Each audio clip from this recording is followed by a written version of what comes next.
It says we are live. Allow me to go ahead and check the YouTube feed. It is there's just no other way to do it, so this is how I have to do it. Come on now. Where are you? Opening.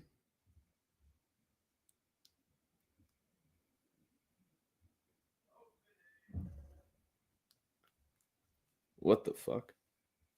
Oh, this is connected to my Bluetooth in the other room. Tremendous. I could hear myself coming from the other room. What the fuck? Incredible. What a foot to start on this evening. So I have like this old-timey radio in the other room. You know, it's a nice piece to have in the living room. If I want to, maybe I'm cooking dinner or something like that. I want to, have some nice dinner music on, or during the playoffs for Major League Baseball, I would play the Mets radio broadcast off of there while I had the Fox Sports one on mute because those guys fucking suck. So we're not Fox, but it was the ESP. I think it was ESPN that I had to mute. One of them, whichever one. Did Kevin Burkhardt do any of those? I don't know. He's good. I like Kevin Burkhardt. I like Joe Buck. ESPN's baseball guys usually kind of suck. But apparently my phone was just connected to that. So when I played it, I could hear it from the other room. It was very, very confusing, and probably not worth a whole lot of dissection, but here we are. What a day. It's fucking cold. It's going to be 26 degrees here tonight. Very, very chilly. Went for a very long run today, out on the waterfront into some very stiff winds. So I am feeling chill, man. My body is fucking relaxed. It literally took a lot to get me to just fucking come in here and sit down. I was on the couch just now, fucking in the zone with the office on, drinking a nice little club soda.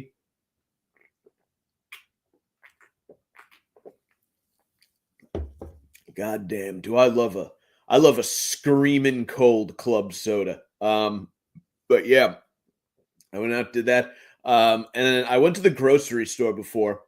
And I didn't have a whole lot of shit going on. Like this usually, again, I usually have like all the Port Authority and fucking vagrants and stuff out on the street. It was surprisingly not bad this week. I don't know why, but usually when it gets really cold, the vagrants all come inside and just kind of post up inside the Port Authority because it's considered a semi-public place. As a Port Authority cop explained to me. So you can't kick them out because they can claim that, they're there under the guise, I'm just going to buy myself a bus ticket or fucking whatever.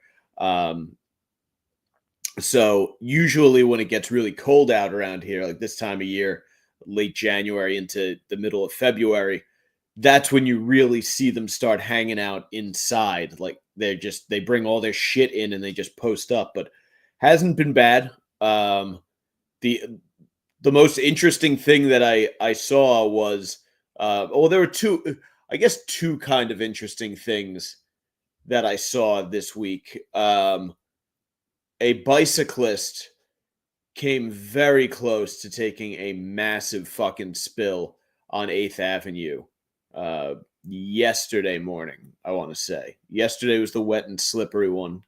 We had some weather overnight. And they have these bike lanes and city bike. Everyone in New York, these people all ride city bike. There's just this.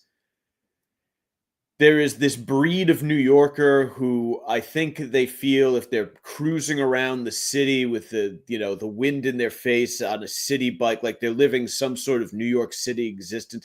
Bicyclists are a very irritating breed. Like there are a handful of people who ride bikes regularly that I like as people, but as a collective, I really can't fucking stand bicyclists. And this motherfucker, he was wearing this big yellow jacket. He looked like the Gordon's fisherman, and he came so close to taking a fucking spill.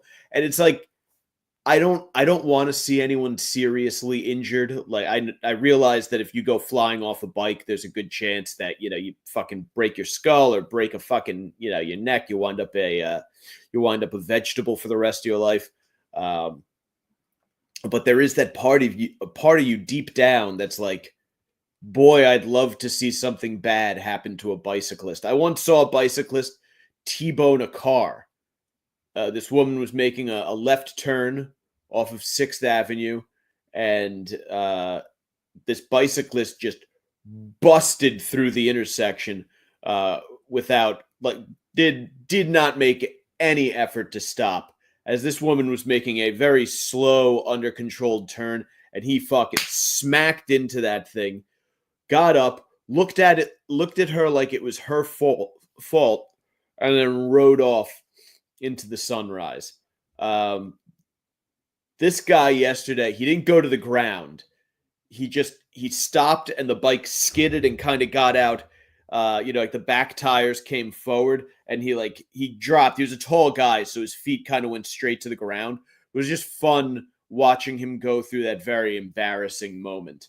And then what else? There were a few elevator violators here and there, which if you haven't heard me discuss that before, those are the people who they jam a hand in to stop the door when it's closing so that they can get in, because every elevator for the most part exists in an elevator bank, but these people are too fucking lazy or too self-important to wait 20 seconds for the next elevator to show up. So if the elevator door is closing and they're in proximity, there are people who will jam an arm in to open it all the way up. And there are other people who are also even worse. They're like these enablers who will stand there, and if they see someone coming from like 30 yards away, they'll hold the door open like they're doing this massive act of charity. Like that, it's a good deed. You're a good Samaritan because you've done that. Never mind the group of people that you're making stand around, wait inside of this fucking elevator, which now in my neighborhood, this outdoor elevator, there are guys taking their fucking e-bikes into.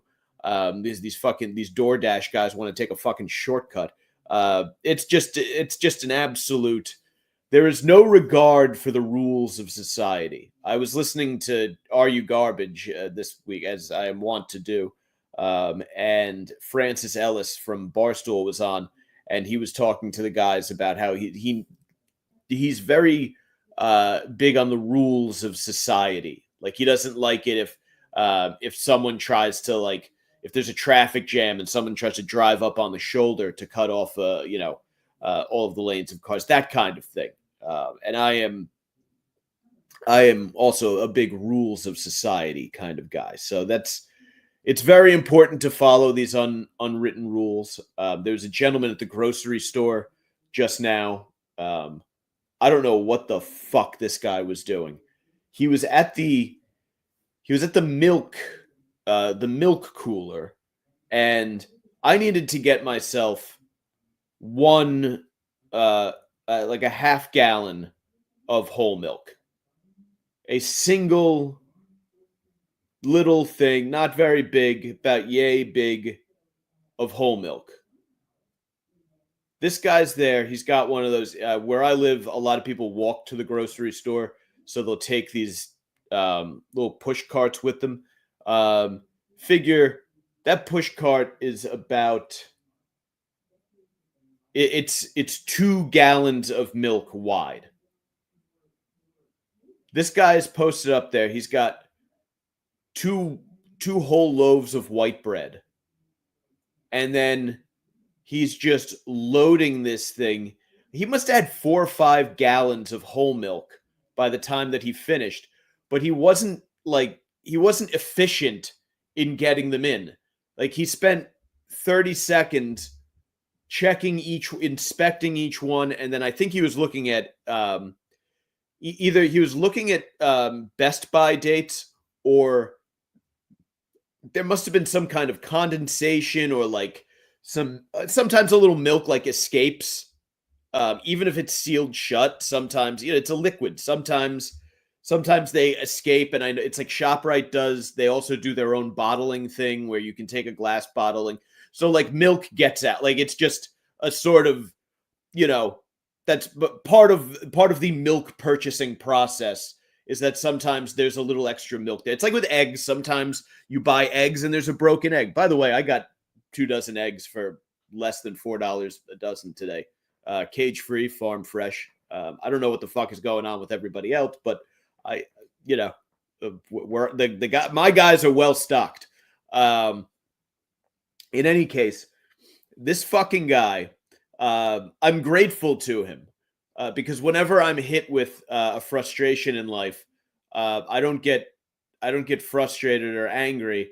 I'm just simply grateful for the opportunity to practice stoicism and to sit there and just remind myself that someday I will be, an old man, if not on my deathbed, at least on a rocking chair, realizing that time has passed me by, and that if I allow anger to overtake me in these tiny moments, it will build up and build up and build up, and I'll be a miserable human being. And so instead, we practice stoicism. We breathe. We simply thank the universe for letting us go through this experience of living, because it will be so brief. The forever before us and the forever after us are vast expanses, and our existence is just this little tiny thing. And today I was blessed to spend part of my existence watching this jackass inspect gallons of milk for fucking 30 seconds at a time before putting them into his fucking cart. And I still have no idea where the fuck he was going with all of that milk and all of that white bread.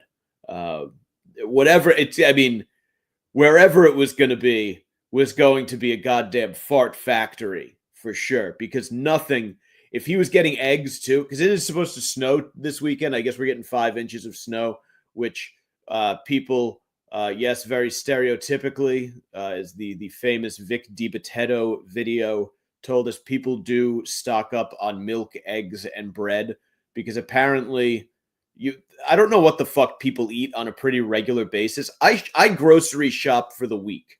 So like if I got everything I need today, one big grocery order, it will last me until next Friday. If there is a blizzard any one of these days, I am fine because I bought food. I don't understand why, oh, it's going to snow. We have to get all this fucking weird shit. Like, do you eat French toast every day? Like, who are you eating fucking French toast to all of a sudden? You don't, that's just one of the worst things to do if you're going to be stuck inside, and especially if you have a family and you're going to be stuck inside with a lot of people, is for everyone in there to load up on milk, eggs, and bread. Like, it's just going to be that sulfur smell that just hanging in the air. Everyone's sweat, because everyone's going to be sitting around in sweats. The lady of the house will probably be in leggings with no underwear on underneath, just all comfy and cozy. And then everyone eats fucking French toast first thing in the morning with a big heaping cup of coffee, and they're just fucking ripping farts through cloth all day, trapped inside and eating snack foods and piling on until there's just a dank mist of fart hanging in the air and on everybody's clothes. Like if you try to wear your sweatshirt from snow day the next day, you're gonna put it. You'll pick it up in the morning. You'll go to put it on, and you'll just smell like fucking fart hanging on that sweatshirt. It's got to go in the wash. I know it's technically kind of, a sweatshirt is kind of outerwear, so you can get a couple wears out of it before you got to wash. Not after snow day. Not after everybody has just been fucking rat-a-tat-tat, like fucking, like talking machine guns at the Battle of Bellawood. Horrible, horrible stuff to do. You're trapped inside. Just makes you hate your family even more. Don't do it. Don't do it. No need. I wonder if I think my neighbor's watching a very loud movie. I wonder if that is bleeding through.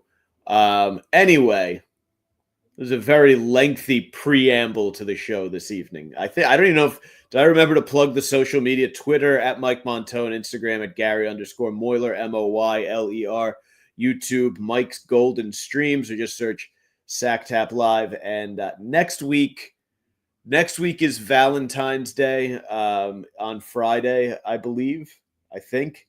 So I will probably be taking that unless there is always the possibility that my relationship completely implodes inside of the next 7 days. So if that happens, I'll hop on and go live. Otherwise, I will be whining, dining, and 69ing.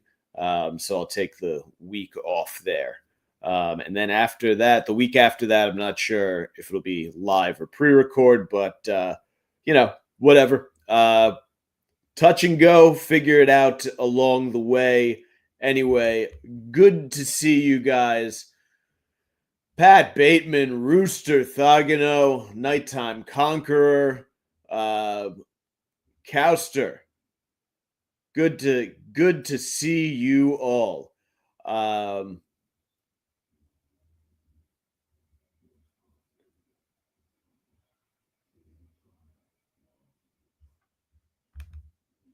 Patch, if people paid more or any attention to their surroundings, you would be a lot less high strung.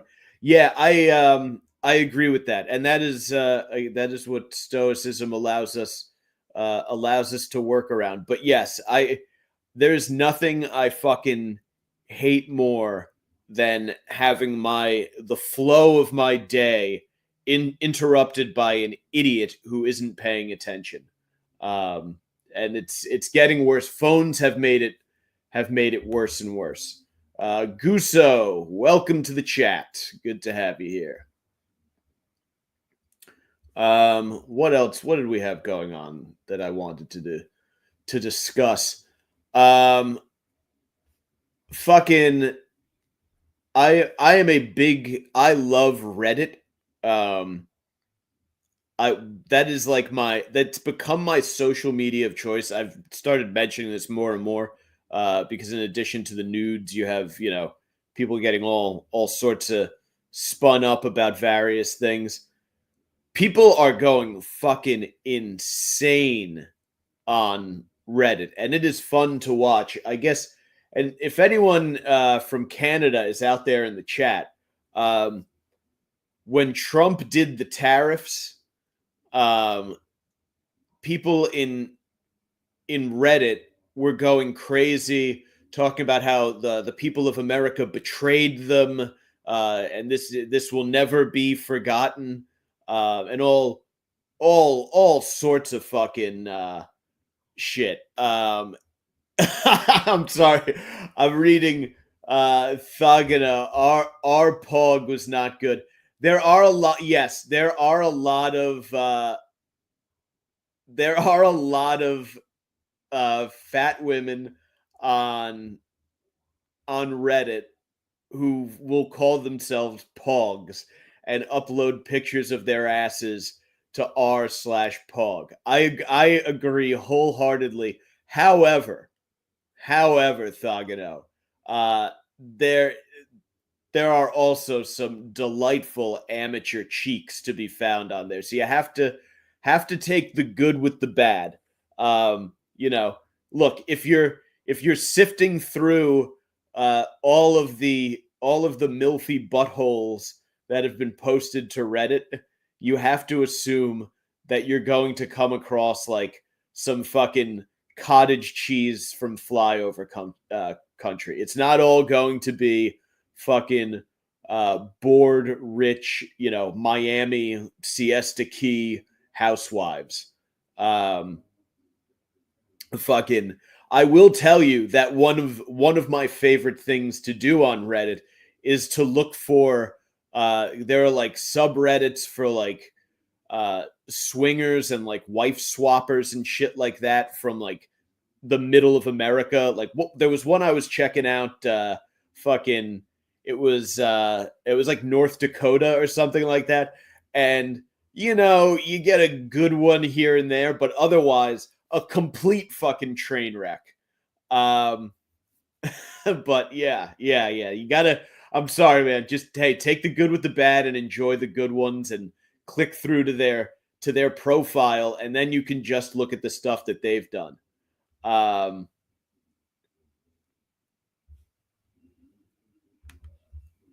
Nighttime Conqueror, Midwestern Sluts Watch Party. Yeah. What is the? There are a couple. There are a couple sites, like if you're on X videos or wherever, there are a couple pages dedicated completely to amateurs from the Midwest. Like I want to say, I think it's like Private Society or something like that. You wind up seeing some gnarly stuff there, so you got to be very careful. But every once in a while, you find something good. So again, I mean, it's excavating. It's like being an archaeologist. You know, sometimes you unearth something incredible that will be enjoyed for all of the ages to come, and will be a tourist site someday. And sometimes you find a fucking mummy that unleashes a 2,000-year-old disease on you, and you die of pneumonia or whatever a couple weeks later. That's what happens. But in any case, yes, Nighttime Conqueror. Yes. Um, you guys are gay, and we should take your land. I was amazed. I did not know that Canadians took America so seriously. That it was wild. They were talking like we were in an actual ground war against each other. I'm going to be honest. I don't think about Canada. Uh, they just it is a place of irrelevance to me. You know, it's I'm certainly glad to have gentlemen like Nighttime Conqueror here in the comments, but beyond that, Canada is not on my mind, nor do I think Canada is on the minds of most Americans. Um, in any case, um, I just wanted to touch briefly on before I get to a couple of these more interesting stories. Chappell Roan went on some rant at the Grammys, and you guys, I have been on uh, Chappell Roan watch ever since I found out that she had this habit of like snapping at photographers on the red carpet and just being kind of a bitch. And but everyone talks, oh, she's a queen, she's this, she's that. What I am really looking forward to is when Chappell Roan gets to the point where she is officially sort of like the over the hill pop star. Um, you know, I know Taylor Swift has kind of like, obviously she's still incredibly successful, but I also do feel like there is a Taylor Swift exhaustion that set in more and more. Like there was a time when, yes, Taylor Swift very famous and everything, but she wasn't mentioned nearly as much as she is now, and I think this is finally making people hate Taylor Swift. Um, you know, eventually, you know, Madonna got out, wore on everyone's nerves, and they still hang around. Like they're not going to go anywhere, but they get to that point where we're sick of them and we stop talking about them with reverence. I cannot wait until that happens with Chappell Roan. She's demanding, I guess, like, you know, all sorts of like insurance and shit like this for artists and this and that, because I got it, she was dropped by her label when she was on the rise. And it's the dumbest fucking thing in the world, because literally you're a pop music star. No one gives a shit. I truly cannot tell you, of all of the people in the world to be demanding anything, demanding some sort of equal pay for pop music stars, or health insurance for pop music stars, fucking using your Grammy moment to do that is the most ridiculous thing I have ever heard of. And people are like, "Oh, you go, girl. You go, girl." Fuck off. You have a fake job. It's not a real job. You sing bullshit music. A lot of her she's got a couple bangers, but that one hot to go is actually, other than like sorry, if you've ever run long distances in cold weather, you get this fucking runner's hack. It's fucking annoying. Um, but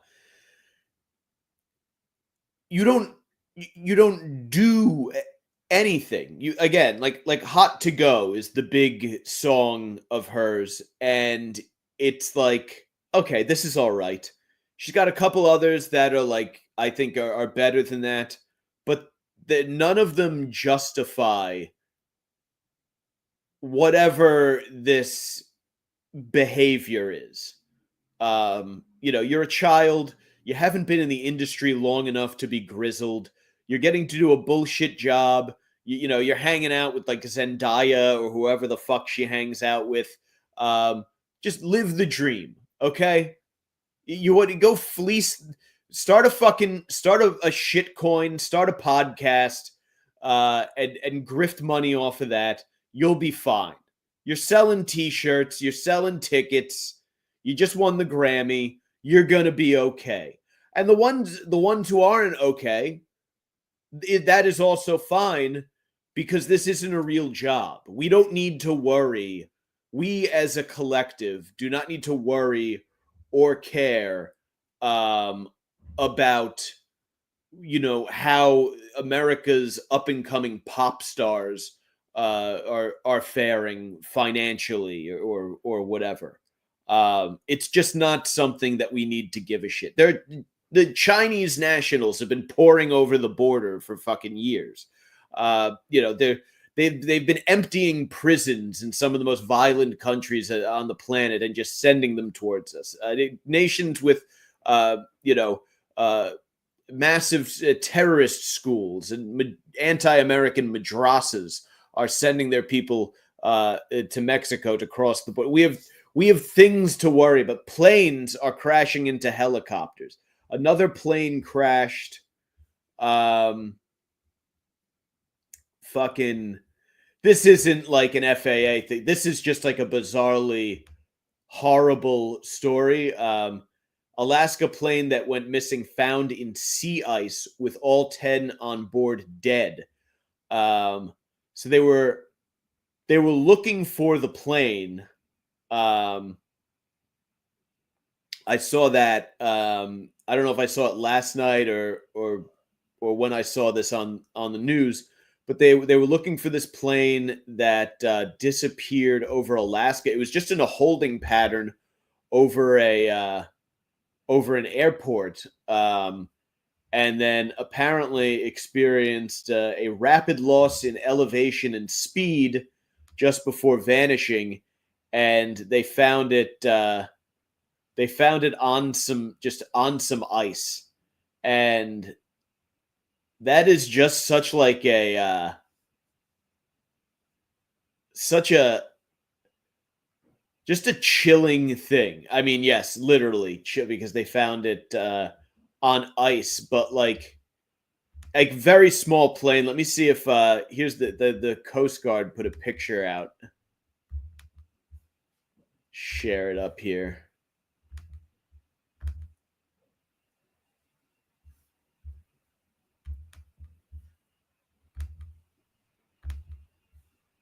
So that's the plane. So I guess it broke up when it hit the thing. So when I first saw the story, I thought they had like put down on the ice.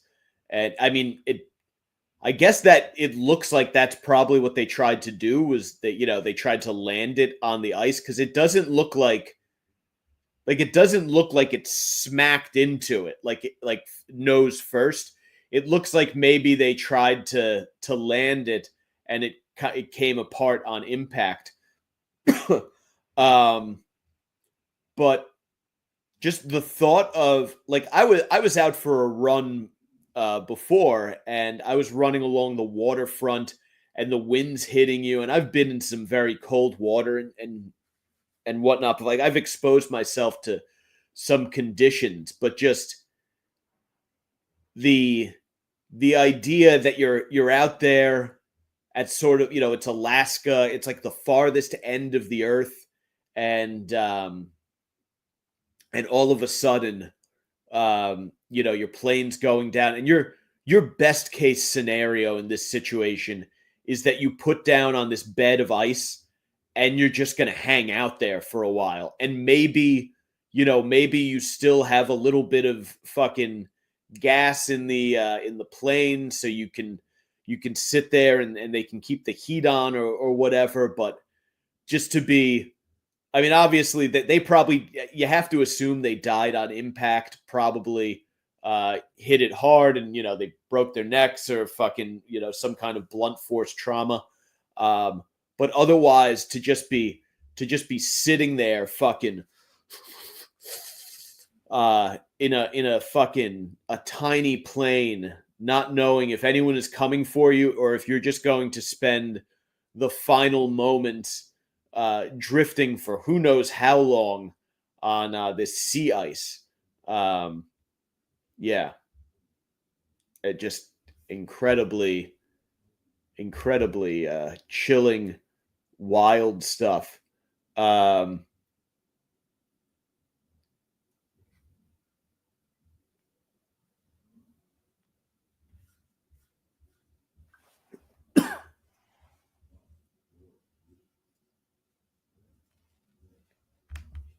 Hopefully, they're not wearing cotton. Nighttime Conqueror says, "Well, they're dead. So I don't know that that we'll have to worry about their attire, but I'm sure they appreciate your concern."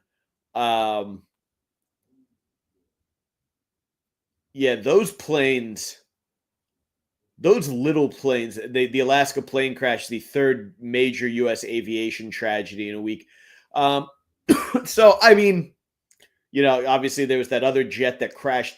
The one in Philadelphia that just fell out of the fucking sky. It was transporting. You feel terrible. It was transporting a kid from like Shriners Hospital back to Mexico, and it just crashed over Philly. Like, I think the kid had just had surgery. So you're going home. You thought the hard part was over. You went the child went through whatever the life saving surgery is, and you're like, okay, we're gonna go back home and recover and go on with our lives. This will be wonderful. They got you like a little private jet. I guess it was a Lear jet. If you've ever been in one, I got to when I was stationed in Okinawa, I had to fly up to Tokyo, or to Mount Fuji, and it was just going to be me and a couple other guys on the flight. We were going like the advanced party for a training exercise we were doing up there, and they put us in one of these little Lear jet type, like basically a private jet type plane that they use for like when the generals have to fly from place to place. And I know they have a kind of a track record of going down. But those things are a sweet fucking ride. I'm not going to lie. Riding in a private style jet is fucking nice. And just to imagine being on the ground in Philadelphia. Like, you picture this. Imagine you're in Philadelphia, so you're an idiot. And you're looking up at the sky, fucking probably, eating a cheese. Where's the cheesesteak place that all the locals go to? Is it Delisandro's it's in like Northeast Philly or whatever. And all of a sudden, a plane just slams out of the sky into a bunch of fucking row homes. What an insane thing to observe. Like, people going nuts about seeing like, oh, there might have been a drone. I thought I saw a drone over the Garden State Parkway. Seeing a fucking plane crash into your neighborhood is fucking. How do you go outside after that? Like, fucking, how do you go outside when the sky is literally falling? I remember when we were in Iraq one day. It was one of our last days there. Like we were getting ready to pack our shit up and leave, and someone right outside the wall of Camp Ramadi just blew up a car. It had to be there would had to be thousands of pounds worth of explosives in this thing, and I don't know what the intent was. Like I don't know what it was, but it was a massive vehicle IED, and it happened to go off literally as I was stepping out of. So on Camp Ramadi was like an Iraqi military base that we just fucking like took over. So I had like my own little barracks room to myself because I was the platoon commander. I remember waking up that morning and like literally stepping out the door into our little compound that we were living on the base. And as I stepped out, this fucking boom went off. And I remember just kind of being like, nope, we're fucking, I'm starting this day over. I think I went inside. I watched like a couple episodes of Seinfeld on my laptop and I was like, all right, now breakfast. So I can't even fathom the response when you're just fucking, hanging on a cold winter's night. You get off the bus on your way home from work, and all of a sudden there's a fucking airplane crashing into your neighbor's house. That's fucking wild.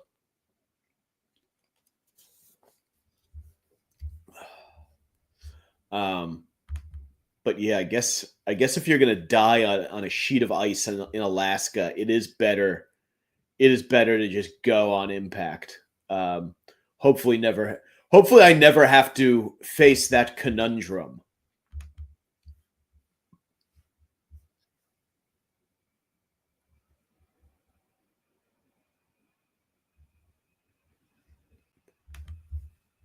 Chucky D, good to see you as well, my friend.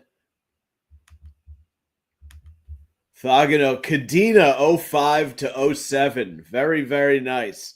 Kadena Air Force Base. Gate 2 Street, baby. Yeah, we used to go to the Kadena Officers Club, and the pilots would be there, like the Air Force pilots, and they would have they would take their hats off, their covers, and stick them in like these little side pockets they had while they'd be shooting pool and trying to impress women. And we, like the Marine Corps junior officers, would get all boozed up, and we would go into the billiards room at the officers club and make a game out of stealing hats from Air Force officers. And usually we would just leave them in the bathroom, like on top of a stall or in a urinal or something like that. But I do have one. I have a Lieutenant Colonel Air Force cover kicking around here somewhere that I stole from some poor bastard at the Kadena O Club. Yes, of course. Patty Max, Gate 2 Street, the Gate 2 Street St. Patrick's Day parade. When the big tsunami and earthquake hit mainland Japan, it was on St. Patrick's Day or parade weekend, whatever that was, of 2011. And I was blacked the fuck out and was managing like the movement of troops and equipment from Okinawa to mainland Japan to support this thing. Just blitzed out of my fucking mind. Some fucking Air Force chick was waving her ass in my face. I was sitting on a couch at this bar by the Tsunabe seawall that we used to go to. What a time. What a fucking time. I mean, in retrospect, older, wiser Mike Montone would have been like to have been a little bit more focused, fucking task at hand kind of guy. But when you come back from Iraq and you only have a year and a half left on active duty, and you're going to be spending it in the Pacific, and you're 24 years old, your inclination is just to booze and go to fucking strap-on shows and eat delicious local food, which is precisely what I did. Okinawa, quite a place. No, we did not get drunk and sing "Lost That Loving Feeling." Although I did serenade a woman with that song on spring break in Negril, Jamaica. Yes, I have reenacted that scene. Of course, who hasn't? I mean, Tom Cruise, the number one pussy slayer in all of the world. I mean, he just made it look so good. Blood 42. Good to have you here tonight. Welcome to the chat. Monday morning mowing with Mike in the house. Always appreciate your commentary. Robert Steele, landing alive on ice or in the ocean. I don't know, man. I think a lot of it depends on like proximity to land. If you land and it's like a floaty plane and you have a little bit of time and it has a fucking like a blow up raft that you can all hop into and make your way to a nearby body of land, I think you're better off by the land. Although I have to think, since they found it so quickly on the floating ice, that maybe it's kind of protocol up in Alaska to just say fuck it. Like if it's going down, let's try to get on one of these fucking ice sheets, because then at least we have a chance to be recovered. I certainly wouldn't want to go down in the Alaska, in the ocean up there, whatever they call that water. Yeah. Nasty stuff. Speaking of nasty stuff, I love this this story. I also love the New York Post. That the headlines are always so tempting because they have the headlines up above me. California Teacher of the Year sobs as she admits to abusing two students, 11 and 12. Teacher of the Year, indeed. That's not what we're talking about here, though. This is about a New York City high school teacher who masturbated on camera after his students left the remote class, according to a probe. I love that the New York Post, the first line of their article is, "He's the Jeffrey Toobin of Big Apple schools." And they did that because not only does that allow you to click through to articles about Jeffrey Toobin masturbating during a Zoom call, but it also just gives the Post an excuse to fucking... This is an article about somebody else. This is an article about Robert Torres, a teacher at Tottenville High School in Staten Island. It is not an article about Jeffrey Toobin, but Jeffrey Toobin did quite famously masturbate on a Zoom call, and the New York Post it wasted no time in reminding us of that. But apparently he did this while on camera in a Google Meet, shocking a fellow educator who witnessed it, according to the investigation. The video showed Torres, 48, with his pants down, conducting masturbatory activity, according to a just-released report by the school's investigator. And as silly as it sounds to call it masturbatory activity, I bet they had to put that in there because if they just say masturbating, then if this goes to court, the guy can say, "I was not masturbating. I was doing this. I was doing that." So they say masturbatory activity because it's a slightly vaguer term. Yes. Chestnut checkers. The disturbing behavior, which apparently happened on November 3rd, 2020. This was a pandemic tug. Oh my God. How is he just now getting fired? This is January 25th. This article was published. Torres was remotely co-teaching a class with about 15 students. After the teens were dismissed, the two teachers stayed online for another 30 minutes in case any students logged back on with questions. One teacher then noticed Torres had his pants down and appeared to be masturbating. The fellow teacher was shocked and instinctively recorded the incident on his cell phone. Here's the thing. if you have that video, you also now have a butler. I wouldn't turn him in. I would just let him know that I had the video and he'd be helping me out with some things. Maybe does a little laundry for me, a little grocery shopping, mows my lawn, comes by, pours me a nice glass of iced tea on a hot day. I'm sitting in the backyard and I don't feel like going in and brewing a fresh pitcher of iced tea. I call my coworker and I tell him what I need to be done. And I don't care. He says his daughter's birthday, grandmother's funeral, whatever. Because he knows I have this video that he does not want getting out. He doesn't want it getting back to the board. No, sir. So he comes and he makes that iced tea for me. And while he's over, goes up front. I'm having a dinner party that night. My guests will be arriving in a couple of hours. I'm gonna need you to get the edger out. Unfortunately, the trimmer, the gas powered trimmer, the electric trimmers, none of them are working. So you're gonna have to by hand just edge the front walk. Make sure things are looking good for when company comes by later. Oh, I'm sorry. It's your wedding day? Really? Well, I need you to drop off a bagel for me. Lox, cream cheese on an egg, everything.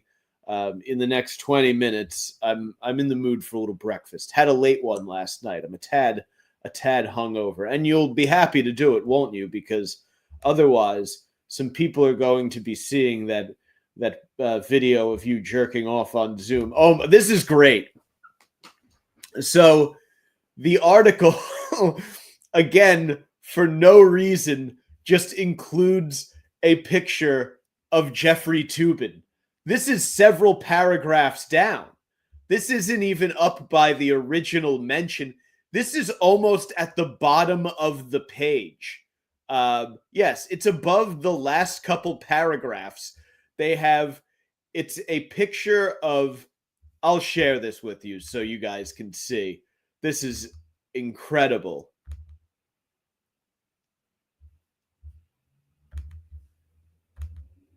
So this is how far down.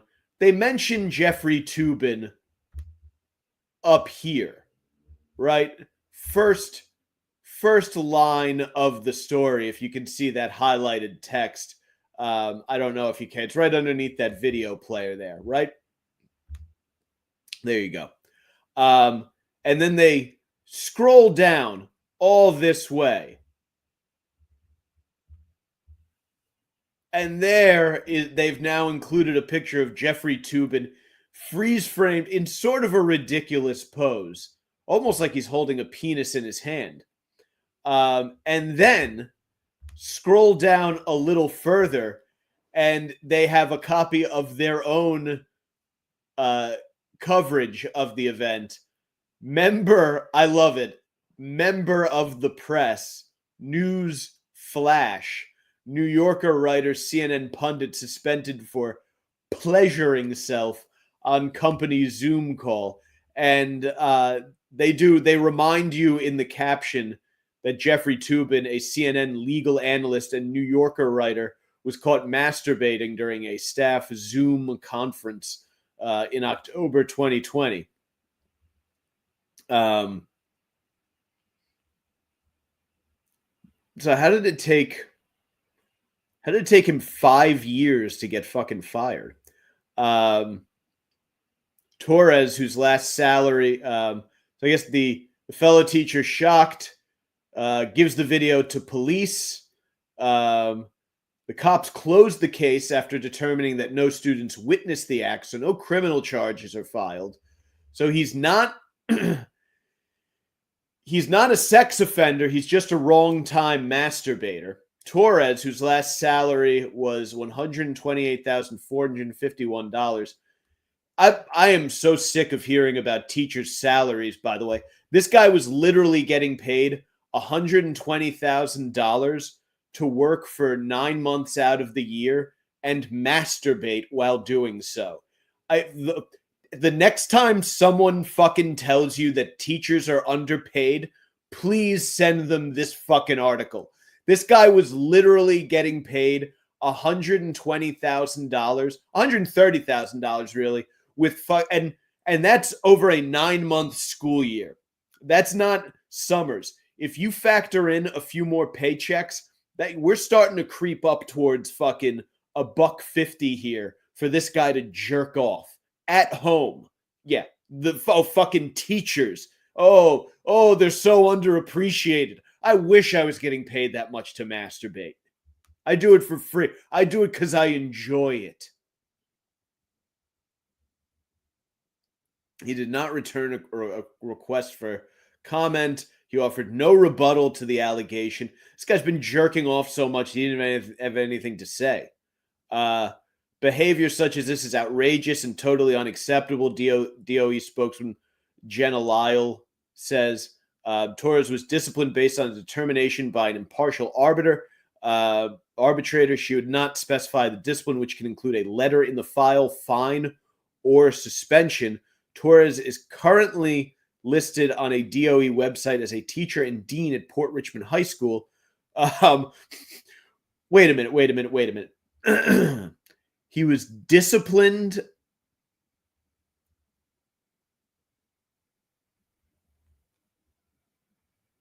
Wait, so is he not fired?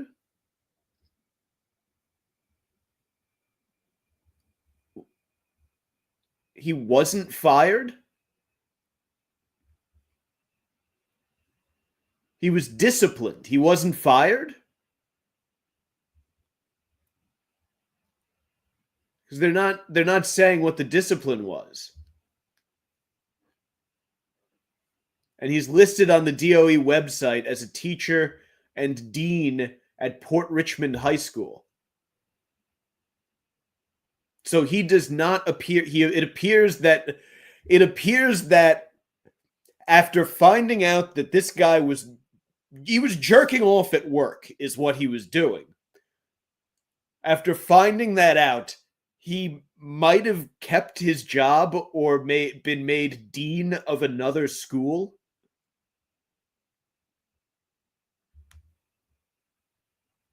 You can be a teacher.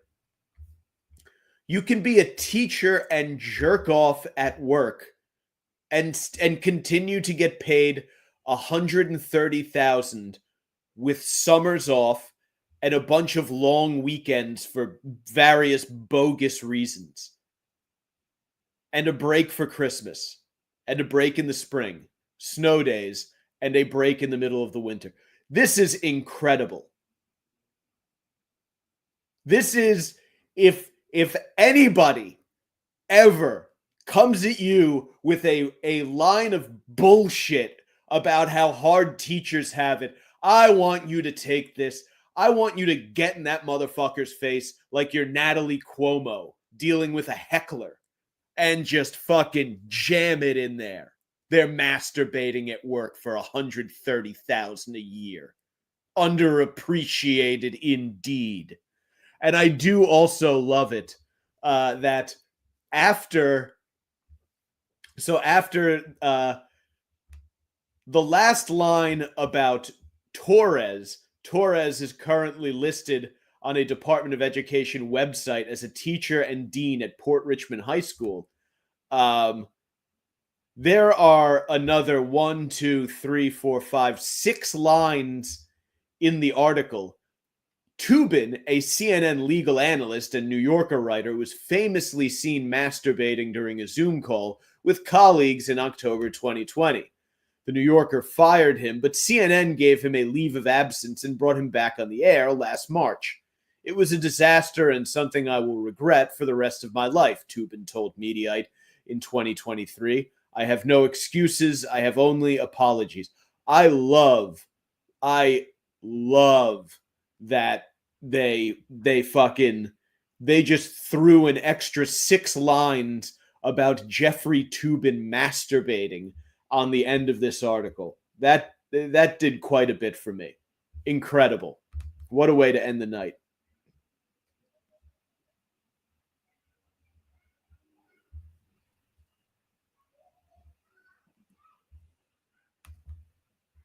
Yes, Conqueror. Yes, my mother is indeed a public educator. I don't want to know if she ever pleased herself at work. Um,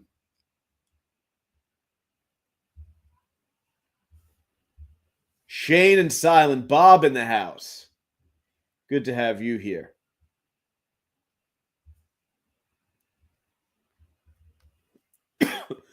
Yeah, just incredible. That story was a real treat. Um, fucking and Staten Island too. And what I love about it is, so this guy's going to continue to work as a teacher on Staten Island. The kids at his school know about this.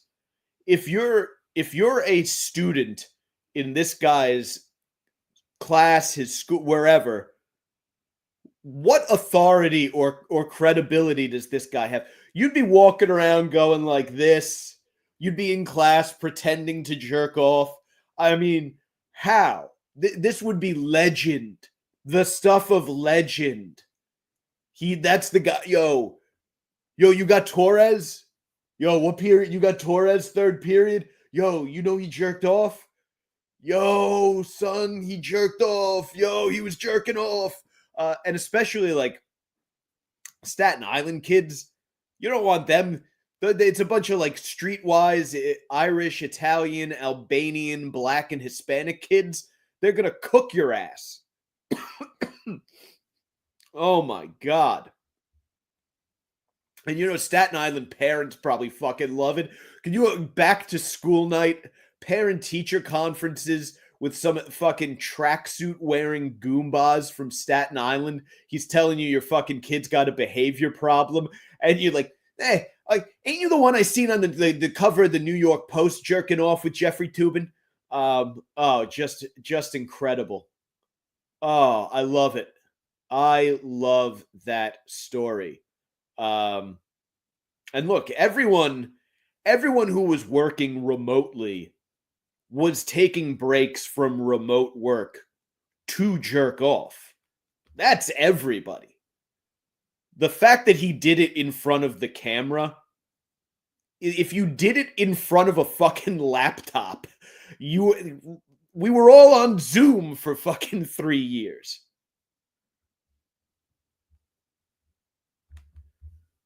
Absolutely cheese. Pocket pussies, lubricant. I mean, if they ever do anything over Zoom, they're just going to be giggling. Everyone's going to be sitting there in the Zoom with their phones out. Just incredible stuff, and incredible with the time, literally just in the nick of time here, to wrap it up. Jordan Williams, a very questionable statement to make there. I will not put it on the screen, but probably not the thing I would go around spouting off. At least not under my legal name. But hey, look, age of consent laws vary by state, and good luck with all of that. I hope you're not a teacher. Anyway, good to see y'all. Again, I will most likely not be doing a show next weekend because Friday I have to run 16 miles, and then it's Valentine's Day. And again, unless of course, and with me, this is always a possibility. If within the next 7 days, my relationship implodes, then, well, probably live stream, if I'm going to be honest. But otherwise, I will see you guys in a couple weeks. The weekend after that, I don't know if live or pre-recorded, but there will be a show of some kind. I would have to think. I would always try to avoid taking off 2 in a row. But have a good weekend. Enjoy the game. Fuck Philly. Fuck Philly. Fuck Philly. I don't want to see Taylor Swift happy, but I also don't want to see the people of of Philadelphia happy. Yes, thank you, Paul. I need to address this before I go. Do